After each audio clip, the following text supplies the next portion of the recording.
Y arrancamos. Ok, ahí estamos listos. Pues bueno, nuevamente bienvenidos a esta semana número 3 de nuestro primer módulo Fundamentos de Industria Médica. Adelantarles que la clase de hoy está cargadita con bastante información, así que para aquellos que pues de pronto por ahí toman notas van a estar bastante entretenidos.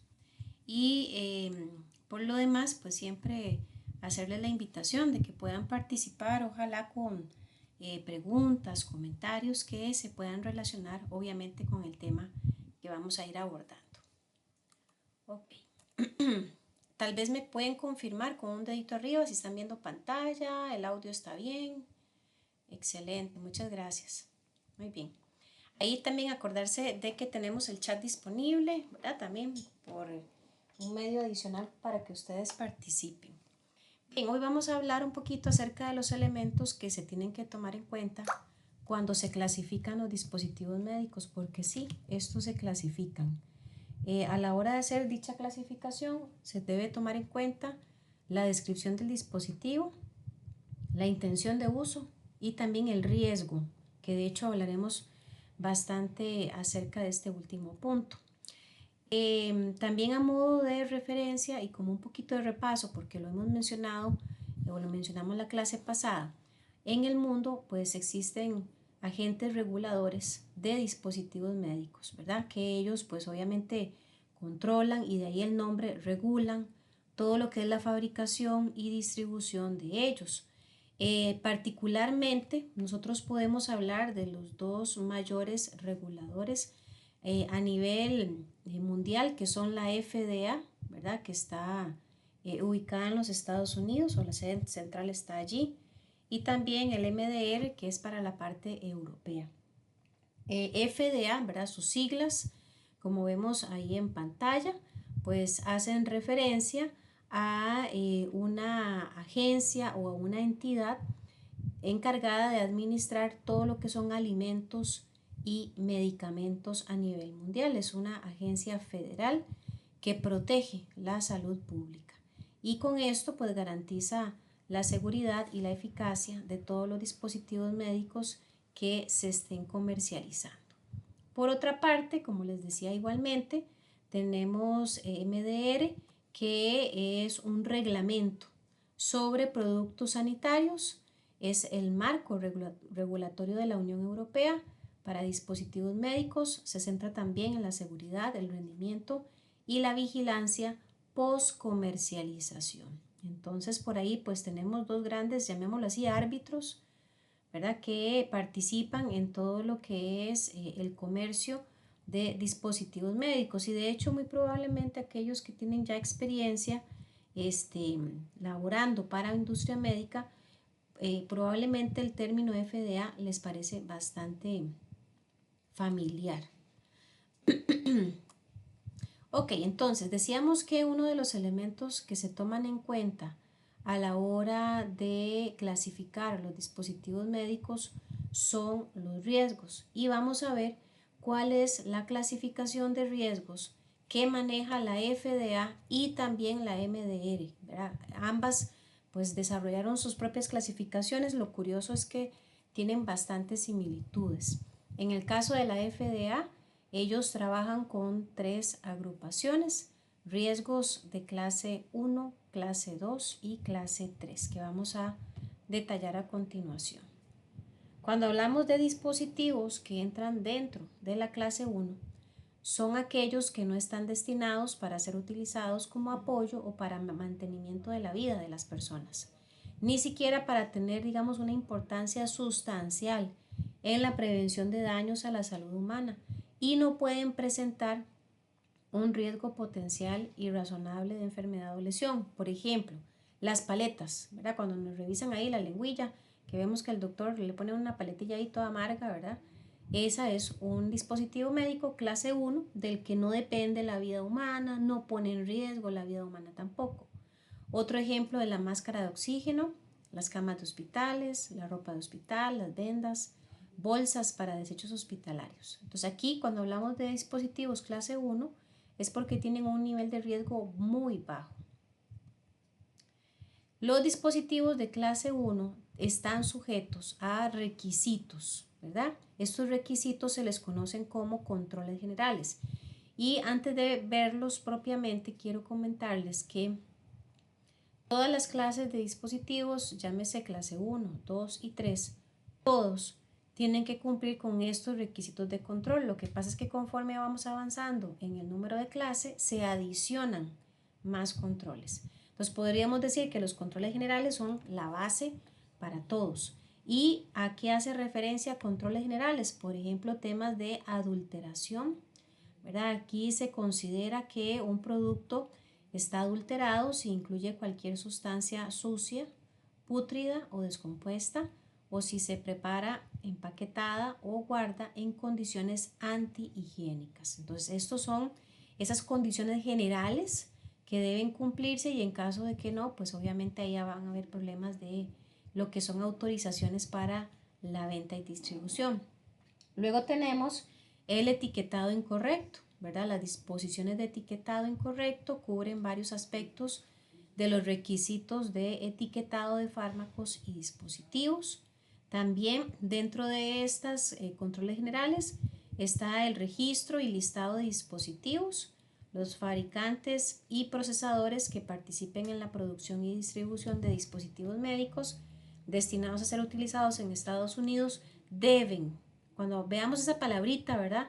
Un deber es una obligación, registrarse anualmente en la FDA. También tenemos los dispositivos prohibidos. La prohibición de dispositivos médicos es una prohibición total de la venta, distribución y fabricación actual y futura de un dispositivo médico.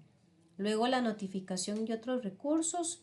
Aquí se requiere de la notificación y otros recursos para proteger al público de dispositivos defectuosos y fraudulentos, que es bastante común, ¿verdad? Que frente al riesgo, a la duda o a la evidencia de que algún dispositivo que ya está en el mercado esté representando un peligro para la salud humana, la empresa como tal debe cumplir con notificaciones o alertas al público en general para evitar, ¿verdad?, que vayan a haber pues una suma de afectados muy elevada.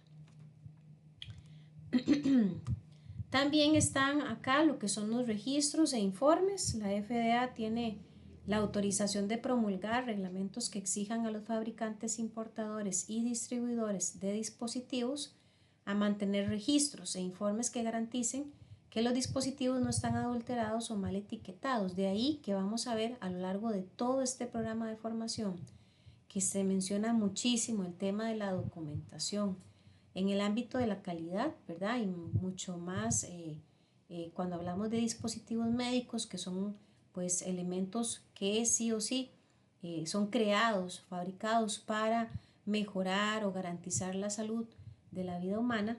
El tema de la documentación de todos los procesos, de todo lo que aconteció durante la producción es vital, es esencial.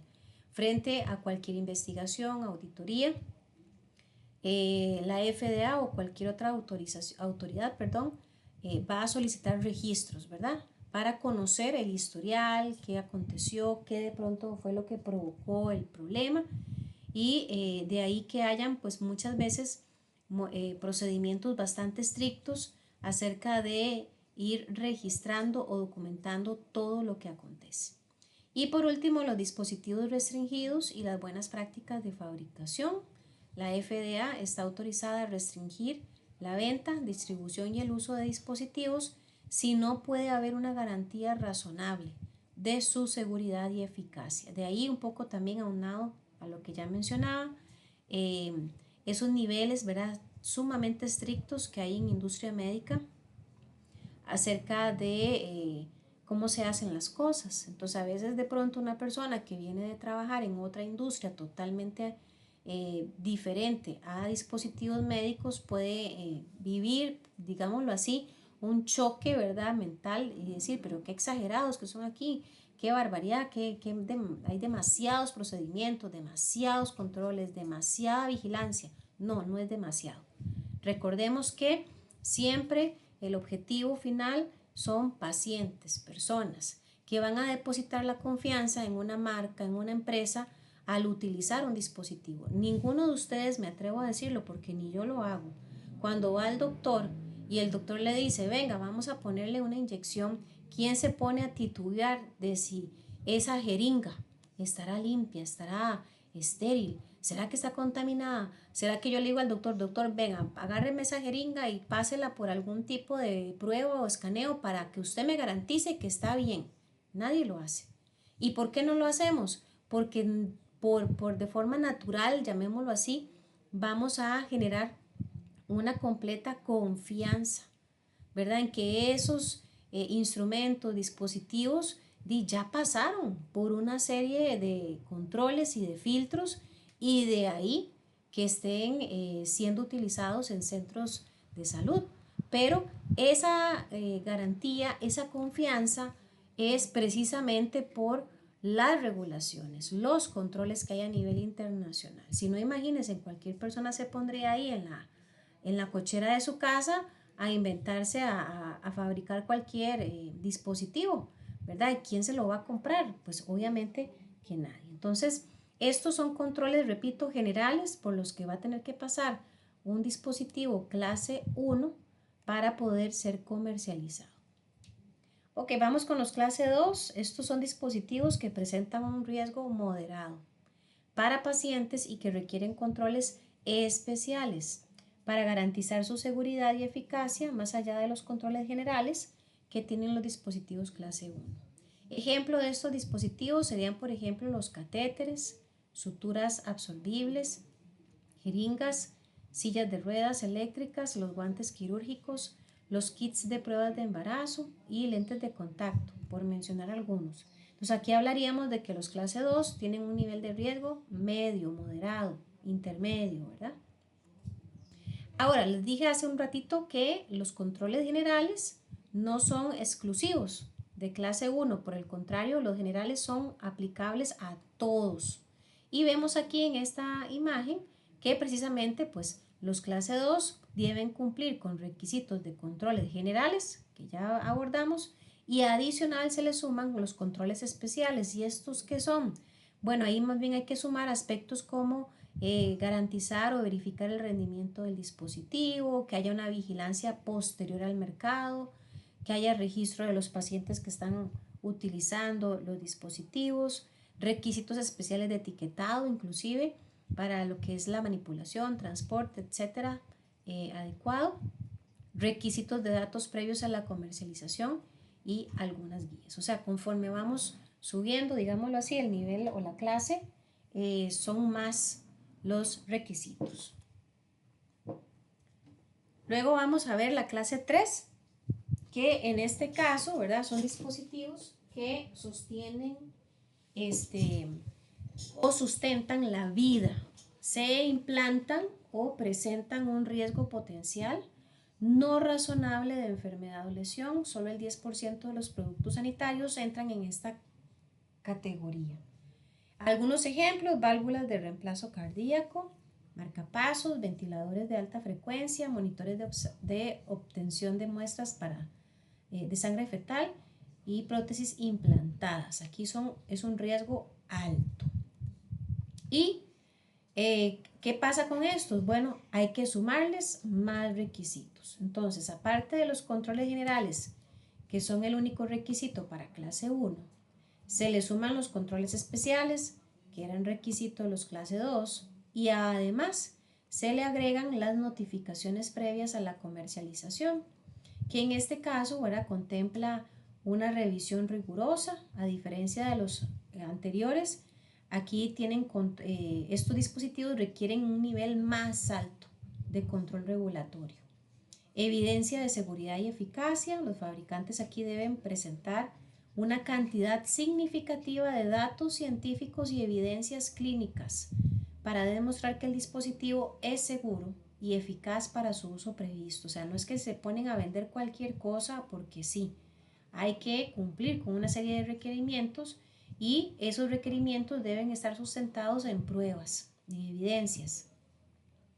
También está la aprobación obligatoria. La FDA debe aprobar la solicitud de las buenas prácticas, ¿verdad?, de manufactura antes de que el dispositivo pueda ser comercializado y distribuido. Sin la aprobación, el dispositivo se considera adulterado y no podría comercializarse. Vean lo grave del caso. Y por último, la vigilancia post-mercado. Aquí a menudo, ¿verdad? Lo que es los procesos también deben incluir una vigilancia post-mercado para el monitoreo del rendimiento del dispositivo después de su lanzamiento. Entonces, no es que la empresa vino, vendió y se desentendió. No, la empresa tiene que darle seguimiento, ¿verdad? A las quejas, a las observaciones o comentarios que los clientes, que los pacientes que están utilizando esos dispositivos vayan a decir. Y si hay quejas, hay que darle seguimiento. Inclusive, si hay situaciones de riesgo, ¿verdad? Tiene que generarse inclusive todo un protocolo de salida de lo que es la sacada del producto del mercado, ¿verdad? Que es bastante compleja y que pues ninguna empresa quiere pasar por eso. Pero bueno, se han dado bastantes casos, pero parte de la vigilancia postmercado entonces contempla ese seguimiento, ¿verdad? De lo que ha resultado el dispositivo en manos ya de un paciente. Entonces, vamos a ver si dichas o explicadas estas tres clases de dispositivos, vemos unos pequeños ejemplos. Quiero que vean, ¿verdad? Por acá tenemos tres tipos de dispositivos. Voy a ir ampliando uno por uno para que se observe mejor.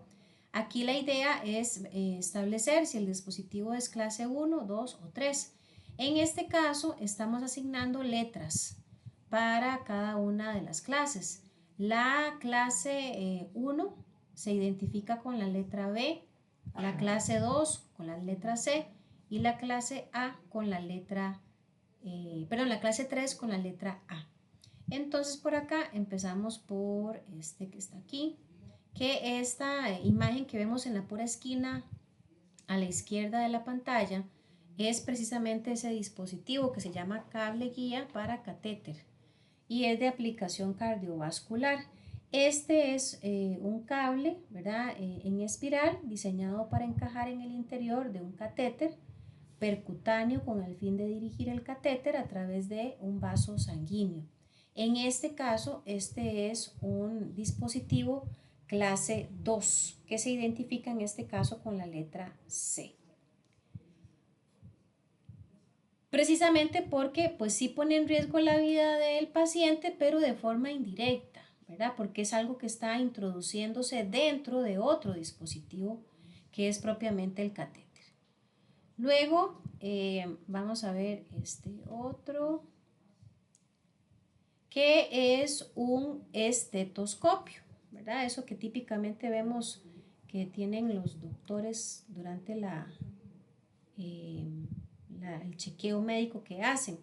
Este es un manual, es un dispositivo mecánico utilizado para proyectar los sonidos asociados al corazón, arterias, venas y otros órganos internos. Este pues tiene un nivel de riesgo bastante bajo, así que cabe dentro de la categoría de clase 1, que en este caso lo estamos identificando con la letra B. Y este último, déjenme ahí acomodar un poquito la pantalla. Este es un implante inflable de pene. Este es un dispositivo pues que obviamente por la forma que tiene se introduce dentro del miembro, ¿verdad? Del hombre y se conecta con un dispositivo lleno de líquido radiopaco que es impulsado en el abdomen. En sí, ¿verdad? Obviamente este dispositivo, al ser un elemento que va a quedar implantado adentro del cuerpo humano, cabe en la categoría de clase 3, que es altamente riesgoso. ¿Ok? ¿Alguna pregunta, muchachos, muchachas, sobre estas categorías de la FDA? Ok, gracias a los que están confirmando que está clarito. Excelente. Como vimos ahí al inicio, ¿verdad? No solamente la FDA, también hay otro organismo, ¿verdad? En cargo de la vigilancia, pero en la parte europea, que es la MDR. Y ellos también tienen su propia clasificación de dispositivos médicos, pero vamos a ver que es bastante parecido. Ellos tienen una categoría adicional, entonces empiezan con clase 1, clase 2A, clase 2B y 3.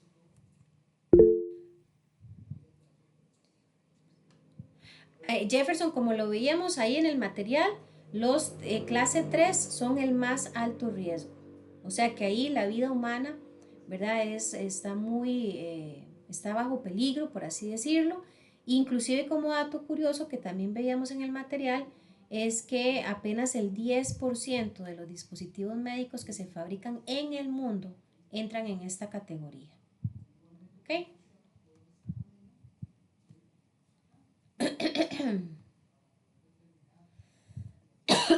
Excelente. Bien, entonces volviendo a la clasificación del MDR, clase 1, aquí cubren dispositivos no invasivos, igual que en la categoría de la FDA. Quiere decir que no tocan al paciente o solo entran en contacto con la piel intacta. Ejemplo, dispositivos como vendas, guantes, termómetros simples, y es un riesgo bajo. Responden a reglas. En este caso se trabaja con reglas. Y de hecho son bastantes reglas. Aquí utilizan reglas que van de la 1 a la 4, donde se mencionan pues algunos mayores detalles a los que ya acabo de tocar. Por ejemplo, que no son invasivos, que estén destinados a canalizar o almacenar sangre, o sea, que no estén eh, destinados para este fin. Todos los dispositivos no invasivos destinados a modificar la composición biológica o química de tejidos o células humanas, y todos los dispositivos no invasivos, vean que en las 4 reglas tiene ese detalle, no invasivos, que entren en contacto con piel o mucosa lesionadas si están destinadas a ser utilizadas como barrera mecánica. Luego tenemos la segunda clasificación, que es la 2A. Aquí cubren dispositivos invasivos, es decir, aquel que se introduce en el cuerpo, ya sea a través de una herida en la piel o una abertura en el cuerpo. Ejemplo, audífonos, catéteres cortos y software médico básico. Es un riesgo moderado y aquí aplican también 4 reglas, serían la que va de la 5 a la 8, que nos dice que todos los dispositivos invasivos con respecto a orificios corporales, excepto los dispositivos quirúrgicamente invasivos, que no estén destinados a ser conectados a un dispositivo activo. La regla 6, todos los dispositivos quirúrgicamente invasivos destinados a un uso transitorio o a corto plazo, según la regla 7. Y en la 8, todos los dispositivos implantables y dispositivos quirúrgicamente invasivos de largo plazo. Luego tenemos clase 2B. Aquí cubren dispositivos activos, o sea que dependen de una fuente de energía. Aquí es donde viene un poquito a hacer la salvedad o la distinción de la categoría de la FDA. Estos dependen de cualquier fuente de energía que no sea la generada por el cuerpo humano o por la gravedad. Ejemplo, respiradores, bombas de infusión e incubadoras neonatales tienen un riesgo moderado alto, y aquí aplican 5 reglas que serían la que va de las 9 a la 13. La 9 nos dice que todos los dispositivos activos destinados a administrar o a intercambiar energía, controlar o supervisar el rendimiento de dispositivos activos. Permítame un momentito.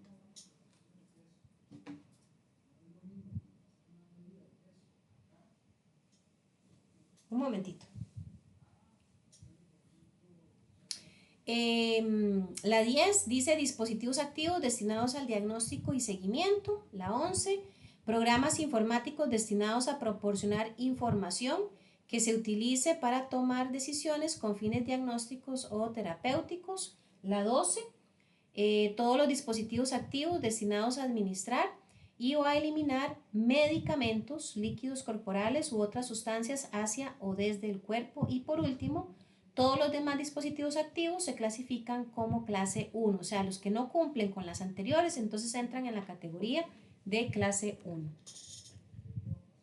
Y la última agrupación, que es la clase 3, son reglas especiales que cubren los dispositivos que no entran en los primeros sets de reglas, ¿verdad? Que ya vimos, como los nanomateriales. Ejemplo, marcapasos, stents, software de IA, que es inteligencia artificial, terapéutica.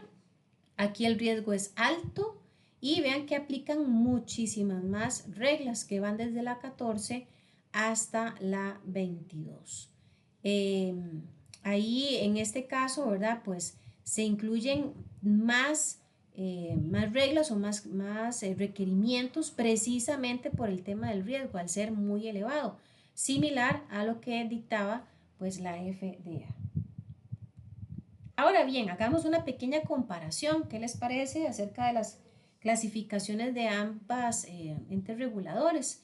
En este caso usaríamos como ejemplo la válvula cardíaca, ¿verdad? Esta se va a clasificar como un dispositivo médico de clase 3, de acuerdo a la FDA. Como según lo decía la MDR, que es la contraparte, o sea, ellas coinciden en la misma clasificación para el mismo dispositivo.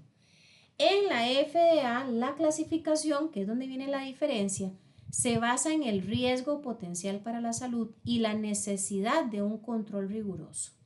La clase 3 es la categoría más alta de riesgo y requiere una evaluación exhaustiva por parte de la agencia reguladora antes de su comercialización. Pero ¿qué pasa con la MDR?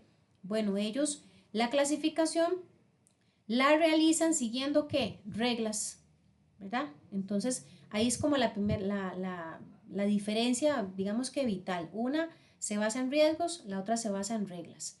Que en esta última particularmente se refiere a dispositivos médicos implantables activos y sus accesorios. Entonces la válvula cardíaca, al ser un dispositivo médico implantable activo, se clasifica también como clase 3 de acuerdo a la MDR. ¿Se entiende, chicos, chicas? ¿O hay alguna preguntita? Ok, aquí lo relevante, ¿verdad? Es que dependiendo de a dónde vayan a comercializarse los productos o los dispositivos médicos, si es a América o si es, por ejemplo, a Europa, pues obviamente la empresa tiene que verificar, ¿verdad? Los requerimientos y también estas clasificaciones para poder cumplir con lo que esté pues establecido, ¿verdad? En cada una de las áreas geográficas donde estas vayan a llegar. Los procesos de registro de dispositivos médicos según la FDA, esto es otro también particular muy interesante, porque resulta y sucede que cuando un dispositivo médico es creado, estos tienen que estar registrados, ¿verdad? Y la FDA establece también una serie de requisitos que vamos a desarrollar a continuación. Ahí vemos, son 6 requisitos, pero vamos a irlos abordando de una vez por acá. El primer requisito habla sobre un formulario, ¿verdad? O una documentación que se conoce con el código de 510K, que es la notificación previa a la comercialización. Esta notificación pretende demostrar que el producto que se va a comercializar es al menos tan seguro y eficaz como un dispositivo comercializado legalmente que no requiera un pre-market approval o una aprobación previa de comercialización. Por sus siglas ahí las vamos a ir viendo de forma regular, PMA. Entonces, hay dispositivos médicos que de pronto son novedosos, ¿verdad? No existe nada similar en el mercado y va a tener que cumplir con más requisitos de los que ya tienen, por así decirlo, trayectoria. Hay 3 tipos de estos formularios del 510K. Está el formulario tradicional, el abreviado y el especial. Déjenme ampliar para que podamos ver mejor el texto. Si es un tradicional, que es el más común, aquí el remitente proporciona información descriptiva sobre las indicaciones de uso, la tecnología, resultados de las pruebas de rendimiento para demostrar que es una equivalencia sustancial. Si es el abreviado, en este caso, ¿verdad? Se proporciona recomendaciones sobre un enfoque opcional que puede usarse para demostrar una equivalencia sustancial en las notificaciones previas a la comercialización. Aquí se utilizan documentos de orientación, controles especiales y estándares de consenso voluntario para facilitar la revisión previa a la comercialización de las prestaciones según lo establece la FDA. Y si es un K10 especial, aquí la vía opcional para determinadas modificaciones de dispositivos bien definidas para cuando el fabricante modifique su propio dispositivo legalmente comercializado, y los procedimientos de control de diseño producen resultados fiables que pueden constituir, además de otros requisitos de contenido, la base para la equivalencia sustancial. Entonces, recordemos que estamos hablando de esos requisitos para lo que es el registro de dispositivos médicos de acuerdo a lo que obliga la FDA. Entonces, lo primero, sí o sí, va a tener que llenarse uno de estos formularios dependiendo de cuál sea el caso, un tradicional, un abreviado o un especial, que recordemos tiene por código 510K y que muy comúnmente está, digamos que relacionado con las siglas PMA, que es esa aprobación previa a la comercialización. El otro requisito es la solicitud de clasificación de novo. Este proceso se creó para proporcionar una vía para clasificar los nuevos dispositivos médicos, para los que los controles generales por sí solos o los controles generales y especiales, que ya nosotros hablamos de eso, proporcionan una garantía razonable de seguridad y eficacia para el uso previsto, pero para los que no existe un dispositivo previo legalmente comercializado. Entonces, les decía, a veces al haber dispositivos completamente novedosos donde no hay nada que se le parezca, pues tienen que cumplir con una serie de requerimientos como estos, pero inclusive a veces solo por el hecho de cumplir con los controles generales y los especiales, ya eso, ¿verdad? Es un filtro, por decirlo de alguna manera, bastante bueno como para que genere mayor confianza y que sea permitida o aprobada el registro del mismo. La clasificación de novo es un proceso de clasificación basado en el riesgo y es una alternativa, ¿verdad?, para el requisito anterior, ¿verdad?, la autorización previa de comercialización o PMA. El tercer requisito es la aprobación previa a la comercialización. Este es el proceso de revisión científica y reglamentaria de la FDA para evaluar la seguridad y la eficacia de los dispositivos médicos para clase 3 nada más, dispositivos de soporte vital o mantenimiento de la vida humana, recordémoslo. Es el tipo más estricto de aprobación previa a la comercialización por parte de la FDA y no hay equivalencia con otros dispositivos previos. La 4 es la excepción de dispositivos humanitarios. Aquí es un dato interesante. Proporciona claridad a la industria y al personal de la FDA sobre las prácticas de revisión actuales para el programa de extensión de dispositivos humanitarios, dispositivos médicos destinados a beneficiar a los pacientes en el tratamiento o diagnóstico de una enfermedad o condición que afecta o se manifiesta en no más de 8,000 individuos. O sea, son dispositivos fabricados específicamente para un, llamémoslo así, un segmento, ¿verdad?, de la población humana muy reducida, ¿verdad?, que padece situaciones de salud, eh, digamos que aislados, con poca reincidencia. Bajo estas situaciones existe, por así decirlo, una aprobación de la FDA para que la parte del registro sea más fluida, más rápida. La 5 es la excepción de dispositivos de investigación. Una exención para dispositivos en investigación permite utilizar el dispositivo en investigación en un estudio clínico con el fin de recopilar datos sobre seguridad y eficacia.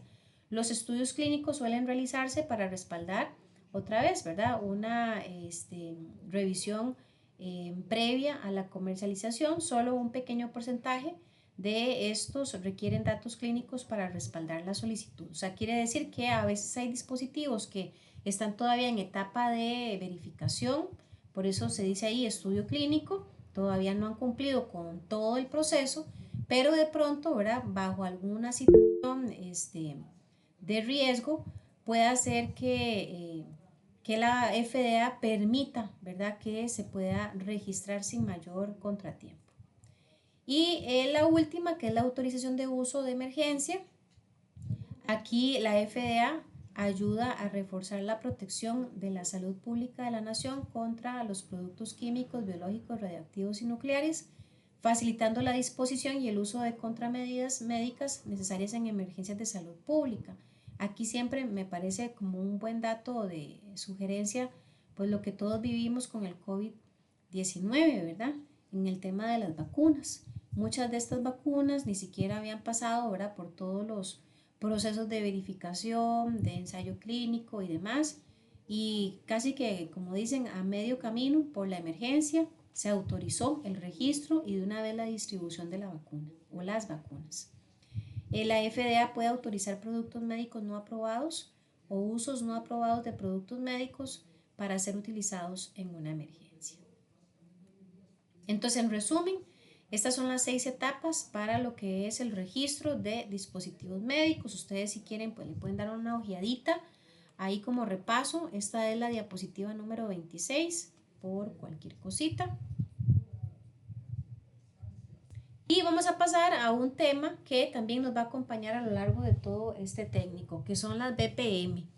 ¿Qué quiere decir? Las buenas prácticas de manufactura, y resulta y sucede que la industria médica gira en torno a estas. ¿Y qué es esto?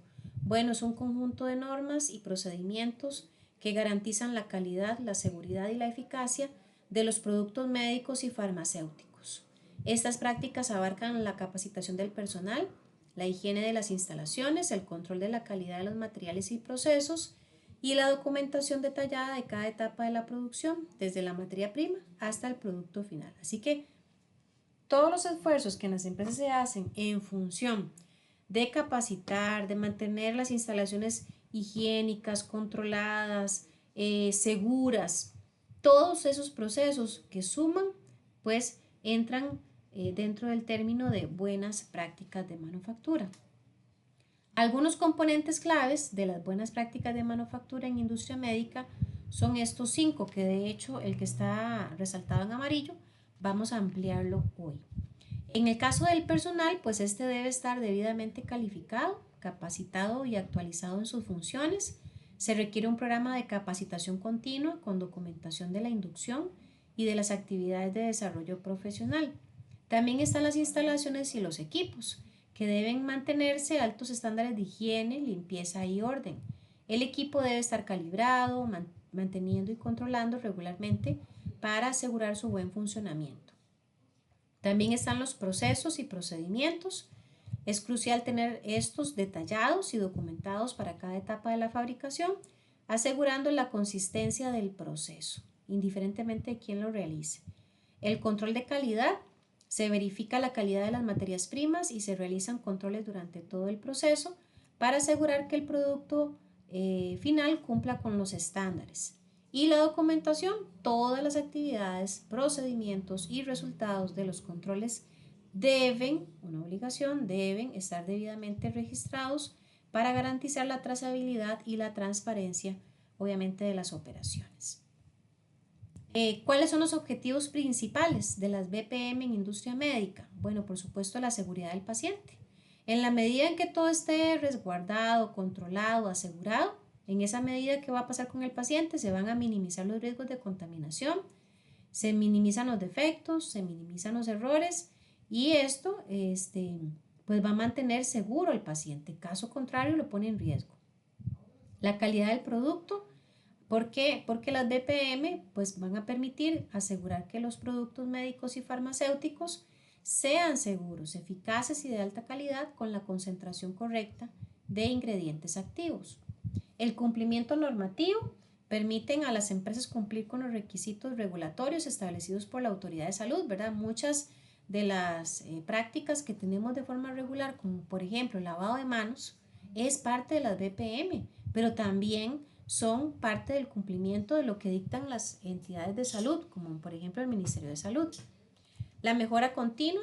Fomentan un sistema integral de calidad total que implica la mejora constante de los procesos y la adaptación a nuevas exigencias. Y bueno, hablando de BPM y del tema de la limpieza, hablemos entonces de la higiene. ¿Qué es la higiene? Bueno, es la práctica de limpieza y el conjunto de hábitos que mejoran la salud personal, familiar y comunitaria, previniendo enfermedades e infecciones. Se puede lograr la higiene a través de los procesos de limpieza y desinfección, que aunque son distintos, se complementan. No son lo mismo, ojo con eso. La limpieza elimina la suciedad visible y la materia orgánica con agua y detergente, mientras que la desinfección elimina virus, bacterias y hongos de superficies previamente limpiadas usando productos químicos. Se deben realizar en ese orden, o sea, yo primero limpio, después desinfecto, no puedo hacerlo al revés. Generalmente se debe empezar por las zonas más altas y limpias para ir hacia las más bajas, que están más expuestas a suciedad, y las más sucias, y seguir las instrucciones del fabricante para el uso de los productos químicos, ¿verdad? Indiferentemente de detergentes o de desinfectantes, los fabricantes siempre en la etiqueta van a poner instrucciones de uso que hay que leer y seguir. Podemos decir entonces que primero se limpia y después se desinfecta. La limpieza se logra con el uso de agentes limpiadores como compuestos alcalinos, compuestos ácidos, detergentes sintéticos y limpiadores solventes. La desinfección, que es la otra etapa, se logra con el uso de agentes desinfectantes como el vapor, el agua caliente o compuestos químicos como el cloro, yodo o amonio cuaternario, entre otros. Los microorganismos, recordemos, se pueden destruir al entrar en contacto con agua caliente o vapor. No es un método muy utilizado, por supuesto, porque esto requiere mucha energía, ¿verdad? O sea, electricidad, consumo eléctrico. Pero bueno, algunas empresas no escatiman en esto y lo hacen. La eficiencia de estos desinfectantes también va a depender de muchos factores. Por ejemplo, yo puedo tener el desinfectante más potente del mercado, pero si yo no cuido el tiempo de exposición, la temperatura ambiental, la concentración del desinfectante, si yo no cuido esos tres factores como mínimo, el desinfectante no sirve de nada. Entonces hay que tener un buen control de la información sobre esas recomendaciones que da el fabricante y obviamente un buen manejo de estas sustancias. ¿Qué papel juega el alcohol en la limpieza y la desinfección? Porque yo me imagino que cuando empezamos a hablar de limpieza, algunos de ustedes dijeron, qué raro, que la profesora no ha hablado de alcohol. Y sabemos que el alcohol parece el agua bendita en la industria médica, ¿verdad? A todo el mundo se la recetan a cada rato y por todo lado.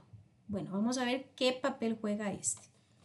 El alcohol, principalmente el etílico y el isopropílico, actúa como un antiséptico, ojo con esa palabra, y como un desinfectante al dañar la membrana celular de los microorganismos y desnaturalizar sus proteínas, lo que lleva a la inactivación y muerte de bacterias, hongos y virus, como por ejemplo el COVID-19. Su eficacia depende de la concentración, ojo con eso, que lo más óptimo está entre un 60 y un 90%.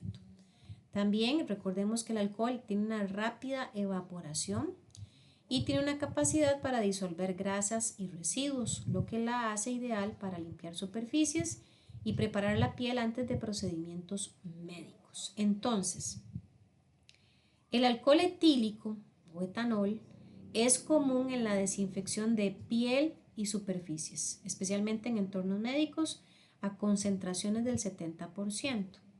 Por otro lado, el alcohol isopropílico también se usa para desinfección y es particularmente útil para disolver grasas, suciedad y residuos en superficies, además de su rápida evaporación. ¿Se entendió eso, chicos, chicas, el tema del alcohol? Okay, aquí sí me interesa dejar claro, ¿verdad? Vimos en la diapositiva anterior que el primer paso es limpieza, después desinfección. Estamos hablando del alcohol, ¿verdad? Como un mecanismo antiséptico o desinfectante. Pero entonces, a ver si esto quedó claro. ¿Puedo yo aplicar alcohol en una superficie sin antes haberla limpiado? Los leo en el chat.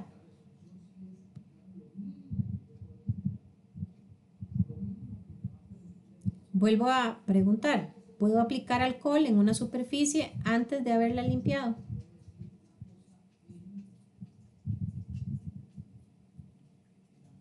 A ver, participen chicos, chicas, por favor, en el chat. ¿Es un sí o es un no? Ok, Juan Diego dice que no, Hilary igual, Javier, Zoraida también. Mira, es que en mi trabajo limpiamos con alcohol. Qué interesante, ok. Kenia, Francini. Ok, bueno, aquí me atrevo a decir que todos están diciendo que no. Lo correcto es limpiar. Ahora, me voy a devolver porque puede ser que no hayamos visto bien eso. ¿Qué es limpiar? Es cuando usamos agentes limpiadores como compuestos alcalinos, compuestos ácidos, detergentes sintéticos y limpiadores solventes. Inclusive aquí no lo agregué, pero limpiar aquí también aplica, por ejemplo, eliminar todo lo que es materia sucia que es visible a la vista. Entonces, por ejemplo, si hay una mesa que tiene residuos de, no sé, de papel, residuos de comida, ¿ustedes creen que así, tal cual se los estoy describiendo, le tenga yo que echar alcohol directo y ya con eso limpié y desinfecté? No, jamás. O sea, yo primero tengo que limpiar y en ese limpiar yo puedo pasar un trapo para eliminar o para quitar de la superficie eh, esos elementos gruesos, visibles, que están ahí. Luego de limpiar, entonces yo vengo a aplicar el alcohol o en un desinfectante, ¿verdad? Pues específico. Yo sé que en industria médica es poco probable, ¿verdad?, que en las mesas de trabajo pues haya ese tipo de suciedad como residuos de comida, por ejemplo, ¿verdad? Entonces, generalmente pues muchos optan por ir directamente con el alcohol, pero la regla universal es primero limpiamos con limpiadores y luego desinfectamos y en inclusive hago otra salvedad. El desinfectante no necesariamente es sustituido por el alcohol. De hecho, el alcohol viene a ser inclusive llamémoslo así, un tercer paso, porque el alcohol lo que hace es generar una barrera protectora o repelente, mejor dicho, una barrera repelente contra virus y bacterias. Entonces pensemos en la parte lógica, ¿verdad? Limpio, desinfecto y luego puedo aplicar alcohol, que es un antiséptico, o sea, que viene a terminar de cerrar el ciclo, ¿verdad? Y generando esta barrera protectora que de pronto tal vez el desinfectante no cubrió al 100%. Dice Hilary, en mi trabajo se utiliza primero SIP Addictive y luego el alcohol. Ok, sí, está bien. Pero por lo menos ahí estamos haciendo una cobertura, ¿verdad? Un poquito más robusta. Porque así tirarle el alcohol directamente a una mesa, ¿verdad? Eh, no es un proceder, ¿verdad? Tan completo. Y pues recordemos en todo momento que aquí no caben los extremos o los excesos en limpieza y desinfección en industria médica. Más bien, entre mayor cobertura y protección haya, pues más asegurada está la operación. ¿Ok? Entonces, en síntesis, vamos a ver aquí en esa tablita cómo es que se lleva a cabo el proceso de limpieza y desinfección. Vamos a ir viendo en la columna que dice proceso de limpieza, perdón, son las 4 etapas o los 4 pasos que podríamos hacer para hablar de limpieza. Lo primero es preparar el área, retirar todos los objetos y alimentos del área a limpiar. Segundo, eliminar suciedad gruesa, usar un paño seco o barrido para retirar el polvo y los restos visibles de suciedad. 3. Lavar con detergente, lavar las superficies con agua y una solución de detergente frotando las áreas necesarias. Y 4. Enjuagar, eliminar el detergente con agua limpia para evitar residuos. Es muy importante esta parte.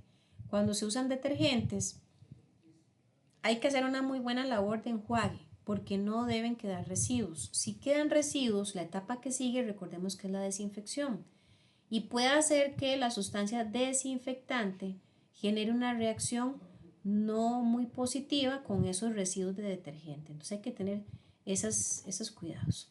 En el caso del proceso de desinfección propiamente, hay que verificar, ¿verdad?, que se haya hecho una limpieza profunda y adecuada, o sea, que la superficie esté libre de suciedad y de los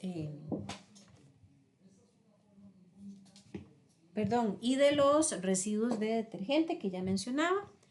aplicar el desinfectante, utilizar uno pues químico, siguiendo obviamente las indicaciones del fabricante, bien sea a través del uso de cubetas, pulverizador o un paño. Dejar actuar. Esto va a permitir que el desinfectante permanezca en la superficie el tiempo especificado por el fabricante para eliminar los microorganismos. Ni más ni menos, sino lo que el fabricante establezca. Aclarar si es necesario, que es enjuagar con agua. A veces hay productos desinfectantes que no requieren enjuague. Y propiamente está otro enjuague, ¿verdad? Si fuera necesario, pero todo va a depender de las indicaciones que tenga la etiqueta. Ok, ¿alguna pregunta o algún aporte hasta el momento, muchachas, muchachos? Ok.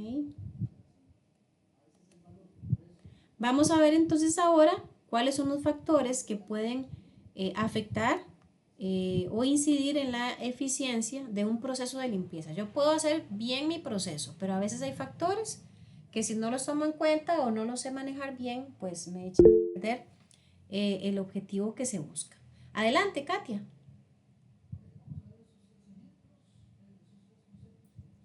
Hola, muy buenas noches. Hola, Sí, hola. vieras bueno, yo creo que es por el producto que nosotros fabricamos, ¿verdad? Porque hay agentes, nosotros limpiamos con unas toallitas especiales y un Ajá. alcohol especial. No sé Ujú. si el volumen es 100, ¿verdad? Porque Ok. usamos dos alcoholes, unas toallitas que son con de alcohol y otras que son alcohol, pero sí limpiamos todas las superficies con alcohol. Ok. No usamos desinfectante y de vez en cuando se usa Ok. un cloro especial y se limpia todo con cloro, ¿verdad? Ok. Con un Ujú. cloro especial. Entonces, como que ese es el procedimiento que nosotros utilizamos. De hecho, ese alcohol es tan fuerte porque nosotros tenemos que, pues, los lentes los tenemos que limpiar con esas mismas toallitas que limpiamos las superficies antes de ingresar al CAE, ¿verdad? Tenemos que limpiar lo que son los anteojos y todo, ¿verdad? Con ese alcohol, entonces hasta las yemas de los dedos se le deshacen a uno porque es como un alcohol muy fuerte, ¿verdad? Ay, Dios mío, Para ok. quitar todas las áreas. Sí, es bastante fuerte. Entonces, quería agregar eso, que yo creo que también dependiendo ¿verdad? De lo que uno vaya a manejar, se Ujú. utilizan los productos o el cuarto limpio, qué manera ¿verdad? ¿Para qué se va Ujú. a utilizar? Ujú. Ok, no, no, le agradezco un montón ese aporte porque de hecho me trajo a la memoria otro dato que estaba dejando ahí de lado y que es importante. Yo les dije, ¿verdad? Al inicio de tocar el tema del alcohol, que es como el agua bendita en industria médica. Resulta y sucede que hace unos meses atrás estaba compartiendo en una clase una compañera un dato súper interesante, muy curioso y no se extrañen, ¿verdad? Por algún tema de variación en los procesos o en el uso del alcohol. La compañera compartía, que de hecho no me he dado la tarea de buscar esa investigación, lo tengo como pendiente y se me olvida, eh, que hay una investigación en los Estados Unidos, ¿verdad? Por una gran empresa acerca del tema del alcohol. Porque resulta que por un lado el alcohol viene siendo un desinfectante, ¿verdad? Para superficie, pero recuerdan que había un dato particular del alcohol que decía que era de rápida evaporación. ¿Y qué es la evaporación? Es un vapor, ¿verdad? O sea, hay un vapor. ¿Y qué es el vapor? El vapor es un contaminante. Entonces vean lo interesante, ¿verdad? Que por un lado se está desinfectando y por otro lado, sin querer queriendo, como dice el chavo, se está exponiendo un entorno a una contaminación de vapor. Entonces parece que esta investigación estaba dirigida acerca de la afectación que puede generar a ciertos espacios como cuartos limpios, ¿verdad? No se está valorando ese tema de contaminación por vapor. Entonces ahí se los dejo para que lo tengan presente, pero sí es bastante interesante. Y en estos temas de limpieza, desinfección, industria médica, pues cada día con las investigaciones y los datos que se tienen van a empezar a salir un montón de situaciones ahí particulares a los que las empresas van a tener que hacerle frente y buscar obviamente solución. Pero bueno, muchas gracias ahí a la compañera también por el aporte. Les decía entonces acerca de los factores que pueden afectar la eficiencia de un proceso de limpieza. Vamos a permítame. Vamos a detallar cada uno de estos. Aquí nada más los mencionamos.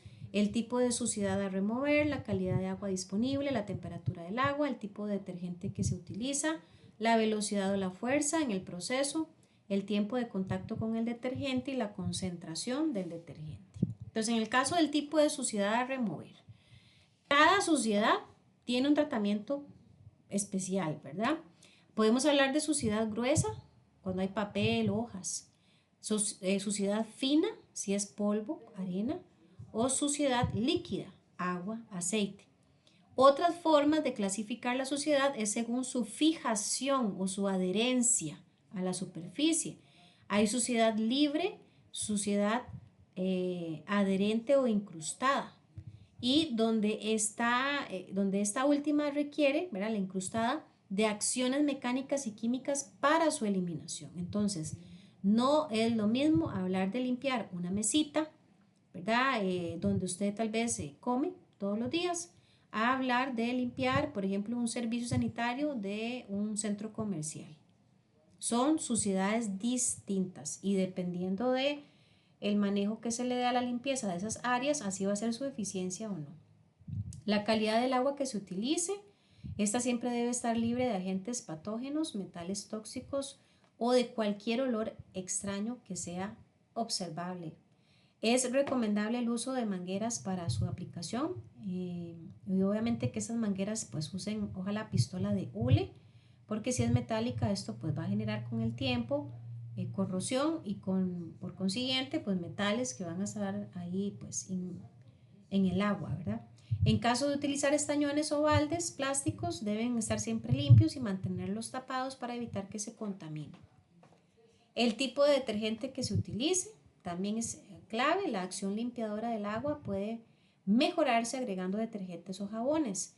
El tipo de detergente que se utilice debe ser compatible con el tipo de suciedad que se desee remover y con la clase de agua que se utiliza para limpiar. O sea, esto tiene que ser una mezcla perfecta. La temperatura del agua debe ser lo suficientemente caliente para remover la suciedad de manera efectiva, pero no tan caliente como para recocinarla y termina adheriéndose a la superficie y haciendo más difícil, ¿verdad?, su remoción. Aquí hablamos entre un 65 entre 65 y 80 grados Celsius de temperatura para el agua y que ésta sea efectiva. La velocidad o la fuerza que aplicamos con la que aplicamos el agua de lavado va a favorecer la remoción de la suciedad de la superficie, así como el uso de implementos de limpieza como cepillos, escobas, palas que pueden estar o que deben estar más bien en buen estado y limpios. El tiempo de contacto con el detergente, otro elemento clave, para superficies puede ser de 5 minutos o más para asegurar la acción contra microorganismos. Para lavar instrumental médico, los detergentes enzimáticos requieren de 10 a 15 minutos para descomponer residuos biológicos. Pero todo esto está siempre en la etiqueta. Y también la concentración del detergente. Es necesario seguir las instrucciones del fabricante colocadas en la etiqueta del envase. Las tiras verificadoras deben estar siempre a mano cuando el detergente haya que estarlo diluyendo, digamos, en agua, ¿verdad?, haciendo mezclas. Pues para esto se puede utilizar las tiras para verificar si se logró la concentración requerida. Y aquí como dato interesante, ¿verdad?, en el tema de los detergentes y las mezclas, es que esto no puede hacerse, como dicen, al ojo, al cálculo. Hay que usar pues, los elementos correctos para hacer mezclas, porque si no lo hacemos así, terminamos botando la plata. ¿Por qué la plata? Porque son sustancias que yo no me puedo poner a jugar voy a echarle un poquitico, voy a quitarle aquí, voy a ponerle un poquito más de agua hasta ver si lo logro. No, en ese quita y pone, ¿verdad?, de agua o de detergente, estamos jugándonos el riesgo de que la mezcla esté mal hecha, mal elaborada y hay sustancias que definitivamente si usted no dio con la medida exacta, hay que desecharlos y por eso digo que se bota la plata, porque estas sustancias no necesariamente pues son baratas. Y hablando precisamente del tema de las sustancias, hay un elemento ahí particular y es el almacenamiento de este tipo de sustancias limpiadoras y desinfectantes. Yo no sé si aquí alguien ha tenido la oportunidad, por ejemplo, de participar en procesos de limpieza profunda, ¿verdad? En una empresa, pero hay bastantes datos que alarman, ¿verdad? La parte a nivel estadístico acerca de que algo tan sencillo como almacenar termina siendo el dolor de cabeza de muchas empresas. Hay intoxicaciones que están causadas o han sido causadas por productos de limpieza y desinfección eh, más de lo que nos podríamos imaginar, y precisamente esas intoxicaciones son por un mal manejo de almacenamiento de los mismos. Inclusive el tema de botar o tirar las malas mezclas de detergente que se hayan hecho también son un problema. Botar o desechar detergentes o desinfectantes que se vencieron, se caducaron por un mal manejo de los inventarios, eso es un problema también. Entonces, este es un tema pues que nosotros debemos manejar, conocer, y que inclusive, aun cuando tal vez no nos toque limpiar, si tenemos la oportunidad de algún día identificar o reconocer una mala práctica de almacenamiento de sustancias, levantemos la voz, porque esto puede hacer la diferencia, ¿verdad? De una situación que termine contaminando la planta, contaminando una operación, a no hacerlo. Aproximadamente un 20% del total de los accidentes laborales están relacionados con el mal almacenamiento de materiales.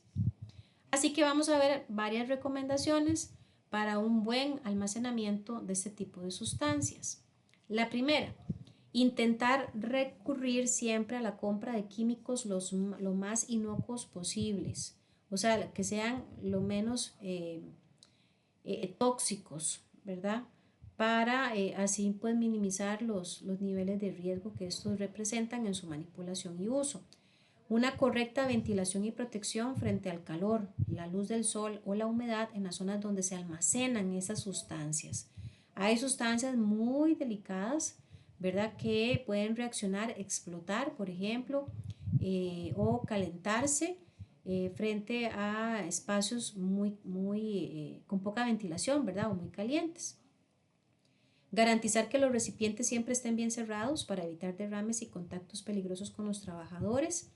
Disponer de una zona específica establecida para el almacenamiento de estos productos, que sea una zona fácilmente reconocible, o sea, que no represente esto, como dicen, la búsqueda del tesoro, solo una persona sabe dónde están las cosas, no. De hecho, el área debe estar señalizada y que ojalá todos los productos estén acomodados por orden de peligrosidad y también de una forma de fácil acceso. Aclarar la incompatibilidad entre productos químicos parece mentira, pero hay sustancias que aunque estén dentro de contenedores o dentro de recipientes, no pueden estar pegaditas una a la par de la otra. Entonces esto hay que vigilarlo, ¿verdad? Para evitar pues un accidente. Todo debe estar rotulado y etiquetado para identificar fácilmente cada producto. Aquí pues siempre saco a colación un par de situaciones que son creo que bastante comunes en las historias costarricenses, ¿verdad? ¿Quién no tuvo o escuchó de alguien que terminó en el hospital porque agarró una botella de Coca-Cola o de Fanta, se echó un sorbo y resulta que la abuelita, la mamá o la hermana había usado la botella vacía para echar desinfectante o cloro? Yo le levanto la mano porque lo escuché un par de veces en familiares. Y lo otro, a veces resulta y sucede que se quiere reutilizar, ¿verdad? Un recipiente. Los recipientes, aunque usted los lave bien, generalmente van a tener ciertos depósitos, ¿verdad? De la sustancia que contenía originalmente. Ahora, si yo quiero reutilizarlo para la misma sustancia, está bien, pero si yo quiero reutilizarlo para depositar en esta una sustancia totalmente diferente, pues eso no es una muy buena práctica, la pura verdad.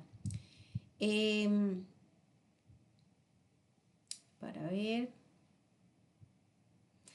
obviamente, ¿verdad? La colocación de estos líquidos debería de ser lo más segura posible, que sea fácil de retirar. A veces hay gente, ¿verdad?, que se pone ahí un poco intrépida y agarra recipientes con sustancias y los pone a alturas, ¿verdad?, bastante peligrosas, riesgosas, difíciles de acceder, y esto obviamente no es una buena práctica. Hay que respetar las recomendaciones de almacenamiento que el fabricante disponga en la etiqueta. Hay que equipar a los trabajadores con los equipos de protección personal adecuados para evitar que si ellos manipulan esas sustancias sufran de irritaciones o intoxicaciones. Para evitar derrames se debe de disponer de bandejas o de cubetos de retención de material compatible con los productos de limpieza. En el caso de que se produzca algún derrame, ¿verdad? En el uso o el almacenamiento de estos productos químicos es importante disponer también de materiales de absorción compatibles con su peligrosidad para recoger inmediatamente el líquido derramado y evitar que este obviamente se expanda más. Igualmente, eliminar correctamente los materiales absorbentes impregnados con químicos tras los derrames, no se pueden reutilizar. Utilizar primero los productos más antiguos que hayan en el almacén y agotar el contenido de los recipientes antes de empezar a abrir uno nuevo, porque es increíble también cómo ve uno en la práctica que por allá andan tirados por todo lado diferentes recipientes con cloro, por ejemplo, y andan buscando el cloro y resulta que encontraron 4, 5, 6 pichingas abiertas de cloro. Y eso pues no es una buena práctica porque en la medida en que estén tantos abiertos no estamos viendo cuáles están por vencerse o caducar de primero. Eliminar también los recipientes vacíos, gestionando adecuadamente un tratamiento, ¿verdad? Para aquellos que tal vez contenían sustancias peligrosas. Hay recipientes que inclusive no se pueden botar así como que en cualquier basurero, sino que hay que contratar los servicios de entidades externas que son las únicas autorizadas para darle un tratamiento adecuado a estos recipientes y evitar que haya una contaminación, ¿verdad?, en el ambiente. ¿Ok? ¿Preguntas, comentarios o aportes? Ok, perdón, no había leído aquí el aporte de Kiani sobre el tema del alcohol. Dice que usan alcohol de 70 para que tenga una evaporación más lenta. Sí, y vean que evaporación más lenta no significa que no haya evaporación, o sea, hay vapor. De que hay, pero veremos qué es lo que inventa la industria médica al respecto. Ok, ¿alguna pregunta, chicos, chicas? Ok, todo clarito. Excelente. Bueno, como vemos aquí en pantalla, ¿verdad? Ahí también ya el examen está disponible. Ya ustedes con esta tercera semana espero que ya se sientan un poquito más familiarizados con la plataforma, un poquito más tranquilos y relajados con la dinámica de las clases, ¿verdad? Y ya aquí en adelante van a ver que todo es igual, no va a cambiar la dinámica. Ya si Dios lo permite, de hoy en 8, que cae jueves 19 de febrero a las 12 de mediodía, estaría cerrando entonces el examencito de esta semana. Gracias, Javier, excelente. Así que de mi parte, chicos y chicas, si todo queda claro, ahí pues en los próximos minutos va a quedar disponible la grabación de la clase por si ocupan verificar algo, si tal vez los que entraron tardecillo ocupan ponerse al día con los primeros minutos de grabación. Así que bueno, que tengan una feliz noche, nos vemos la próxima semana si Dios lo permite. Hasta luego, chao a todos los que están ahí despidiéndose por el chat. Hasta luego, profe, muchas gracias. Con todo gusto.